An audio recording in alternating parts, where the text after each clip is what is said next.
Over the decades, the werewolf genre has evolved, embracing everything from tragedy to campy fun, and from social commentary to pure blood-soaked action. This list takes a look at some of the most important and iconic werewolf films, each of which has contributed to shaping the way we think about lycanthropy on screen.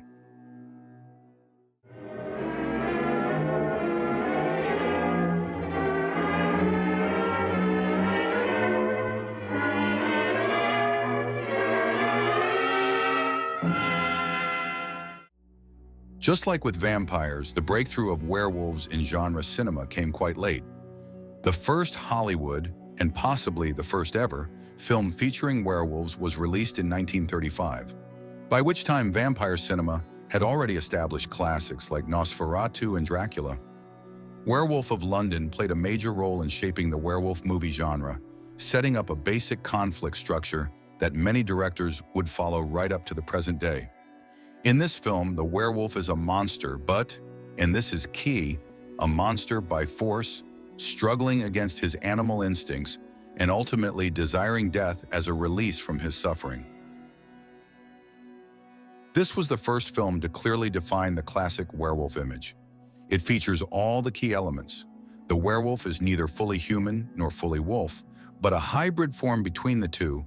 The transformation happens during the full moon, and only silver can cause serious harm to the creature. The Wolfman is also notable for being the first attempt to turn the success of a single werewolf film into a franchise. In the 1940s, Universal Studios released several crossover films where the Wolfman battled Frankenstein's monster and Dracula. However, the new monster couldn't reach the same level of popularity as these iconic figures, and there were no more solo films for him. Not only did this film become a cult classic and feature several technical innovations that would later influence other horror films, but it is also important for being the first to place a woman at the center of the story. The main character here is a werewolf who transforms into a panther during sexual arousal. Such a plot in the mid-1940s was bound to be at least provocative, but director Jacques Tourneur approached this theme much more subtly than one might expect. With this film, werewolf movies took on not only an additional gender dimension, but also a second key narrative: the exploration of the darker aspects of human sexuality. This relatively little-known film from American International Pictures, the main supplier of budget horror for the masses in 1950s America, is significant for one key reason. It was the first film to present the werewolf story for a teenage audience, and, by the way, the first film to include the word teenager in its title.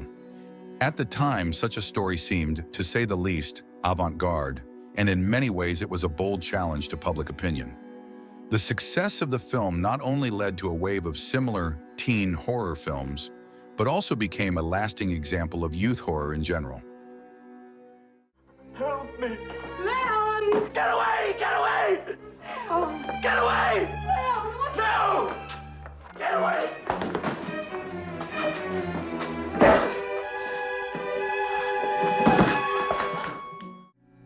This film, produced by the famous Hammer Studios in the early 1960s, was made as a reboot of the werewolf franchise, similar to the earlier films about Frankenstein and Dracula.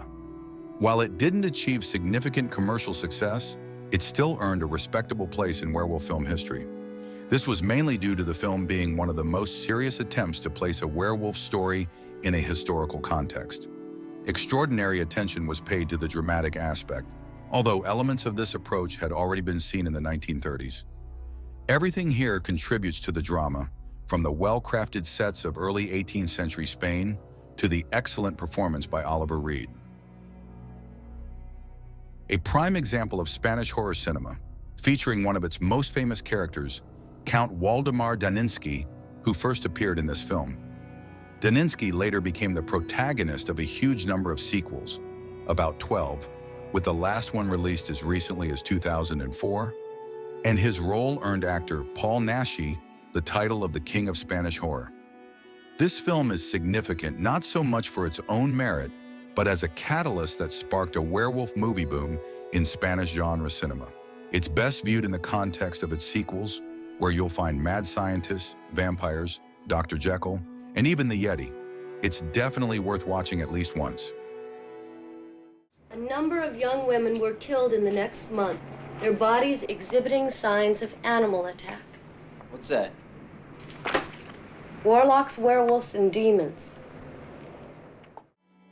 One of the most famous examples of werewolf cinema, directed by Joe Dante early in his career, it became another serious attempt to explore the werewolf phenomenon in the modern world. Unlike other filmmakers, Dante clearly uses lycanthropy as a pretext to examine social relationships, and by extension, human sexuality.